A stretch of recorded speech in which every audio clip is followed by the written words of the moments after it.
আমাদের দেশের জাতীয় সঙ্গীত পরিবর্তন করার জন্য অনেকে বলাবলি করছেন, এটা পরিবর্তন করা উচিত কিনা ইসলামের আলোকে জানতে চাই।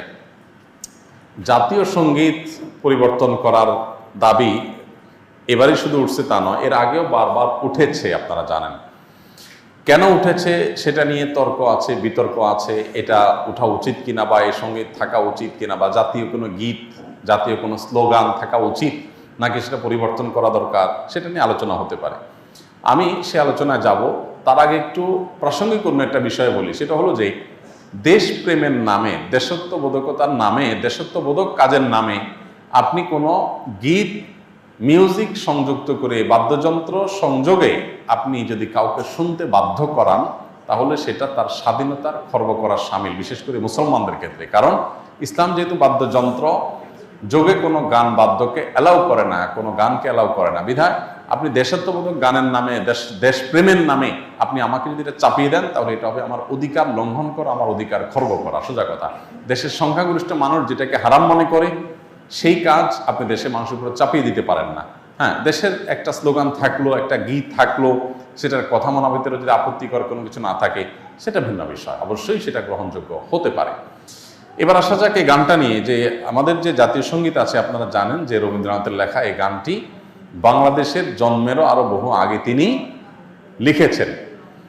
এই গীতটা মূলত বাংলাদেশকে কেন্দ্র করে লেখা হয়নি। বাংলাদেশকে কেন্দ্র করে যেটা লেখা হয়নি, সেটা কেন বাংলাদেশের জাতীয় সঙ্গীত হতে যাবে?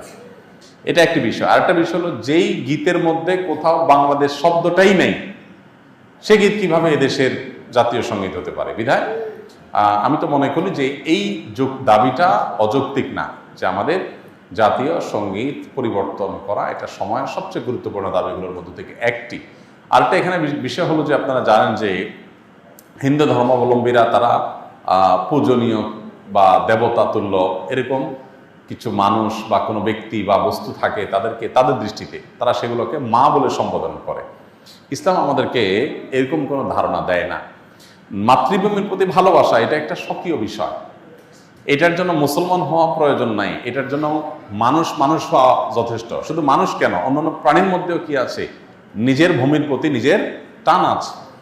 একটা কুকুর, একটা বিড়াল, একটা প্রাণীও দেখবেন যে সে যে ভূমিতে থাকে, বসবাস করে, বা যে ভূমিতে তার জন্ম বেড়ে ওঠা, সেটার প্রতি তার সহজাত একটা টান আছে। সেখানে মানুষের মধ্যে তো অবশ্যই আছে।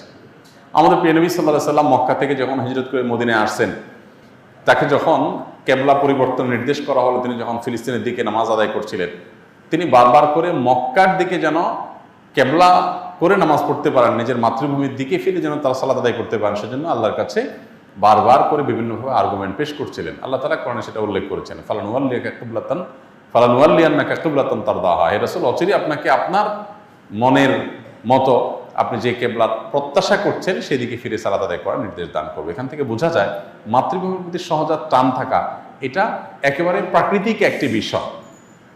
বিধায় এটার জন্য কোনো জাল হাদিস বানানোর কোনো প্রয়োজন নাই, যে হব্বুল্লাতন মিনাল ঈমান, দেশপ্রেমের অঙ্গ, এরকম কোনো হাদিস নবী সাল্লাল্লাহু আলাইহি ওয়াসাল্লাম বলেন নাই। নবী সাল্লাল্লাহু আলাইহি ওয়াসাল্লাম নিজেই নিজের মাতৃভূমিতে তার ভালোবাসা ছিল। সো একজন মানুষ হিসেবে আমাদের মধ্যে সেটা থাকবে, দায়িত্বশীলতা থাকবে, সেটাই স্বাভাবিক।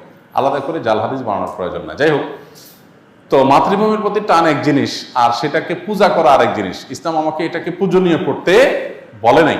বিধায় সংখ্যাগরিষ্ঠ মানুষের বিশ্বাসের সাথে যেমন যায় না, এই গীত বাংলাদেশকে কেন্দ্র করে লেখা হয় নাই, এটা বাংলাকে কেন্দ্র করে লেখা হয়েছে, যেটা পশ্চিমবঙ্গ পূর্ববঙ্গ মিলায়।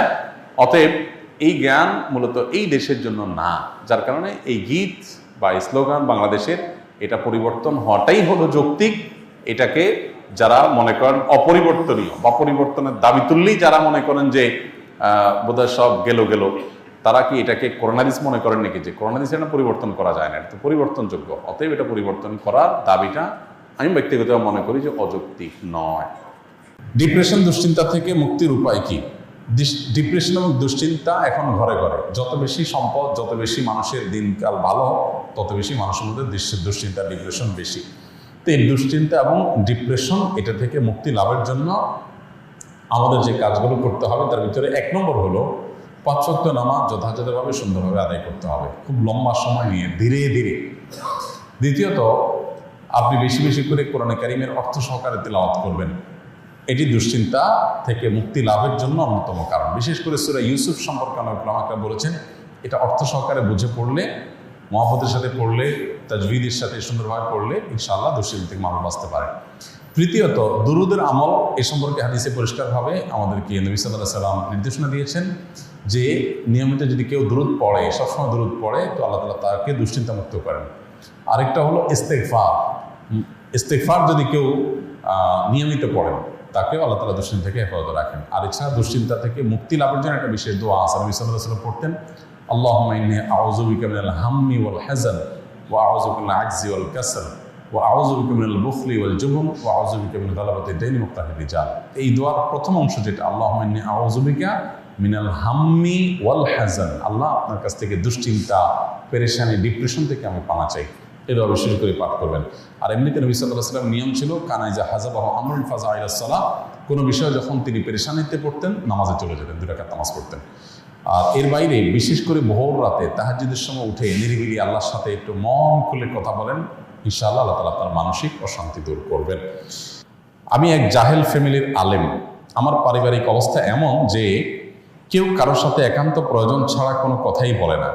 তবে গত 2-1 বছর আগে নিজে থেকে আগ্রহে সবার সাথে হাসি খুশি মজাক করার অনেক চেষ্টা করি, কিন্তু মানুষ তো অভ্যাসের দাস, সেই হিসাবে তাহার হয়ে ওঠেনি। এক্ষেত্রে আমার করণীয় কি? দেখুন, আমরা সবসময় বলি যে পরিবার যদি পরিপূর্ণ দিনদার না হয়, তাহলে সবাই আসলে দিনের উপরে চলতে পারে না, খুব কঠিন হয়।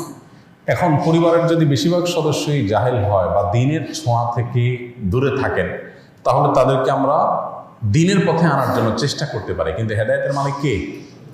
আল্লাহ। আপনি চেষ্টা করতে পারেন, আল্লাহ যদি হেদায়েত না লিখে থাকেন তার নসিবে, তাহলে আসলে সে হেদায়েত পাবে না। এখন চেষ্টাগুলো কিভাবে হতে পারে? কয়েকটা ওয়ে হতে পারে। নাম্বার 1, নিজেদের সুন্দর আচরণ, উত্তম ব্যবহার, উত্তম আখলাক দিয়ে আপনি তাদেরকে আপনার প্রতি আকৃষ্ট করতে পারেন। অনেক ছেলে আছে বাবাকে দিনের দাওয়াত দেয়, বাবা কথা শোনে না, হয়তো তার বাবা টাকা পয়সার জন্য স্ট্রাগল করছে, তো আপনি তাকে দাওয়াত দেওয়ার জন্য অনেক বেশি সিরিয়াস হয়ে যান, হালাল উপার্জন করে বাবার অভাব দূর করে দেন, তখন দেখবেন বাবা আপনার কথা এমনিতেই শুনবে। তো এইভাবে পরিবারের সদস্যদেরকে বৈধ উপায়ে তাদেরকে কনভিন্স করার চেষ্টা করতে হবে। এর বাইরে তাদেরকে হেদায়েতের জন্য আল্লাহর কাছে চোখের পানি ফেলে দোয়া করতে হবে। আমরা অনেকে শুধুমাত্র ওয়াজ নসিহত করে ছেড়ে দিই, আমি আল্লাহর কাছে দোয়া করবো। আসল তো তার দিলের মালিক আল্লাহ তাআলা। আবু হুরায়রা রাদিয়াল্লাহু তাআলা আনহুর মা মুসলমান ছিলেন না। তিনি মুসলমান হওয়ার কারণে তার মা তাকে শারীরিকভাবে টর্চার করতেন, কিন্তু মা যেহেতু কিছু বলতে পারতেন না, নবীজির কাছে এসে দোয়া চাইছেন, হে আল্লাহ রাসূল, আপনি তো দোয়া করে দেন আমার মায়ের জন্য। আল্লাহ তাআলা দোয়া করেছেন, আল্লাহ আবু হুরায়রার মাকে আপনি হেদায়েত দান করেন। তিনি পরে যায় দেখেন তার মা ঈমান আনার জন্য প্রস্তুত হয়ে বসে আছেন। তো এই জন্য হেদায়েতের জন্য পরিবারের সদস্যদের নামে খুব সিরিয়াসনেসের সাথে, খুব আন্তরিকতার সাথে, খুব কায়মন বাক্যে আল্লাহর কাছে চোখের পানি ফেলে দোয়া করতে থাকেন, তাদের নাম ধরে ধরে। আর এদিকে নিজের চেষ্টা অব্যাহত রাখেন। এরপরে যদি হেদায়েত তারা না পায়, আল্লাহর পরে ন্যস্ত করে দেন, আপনার আর কোনো দায়িত্ব থাকলো না।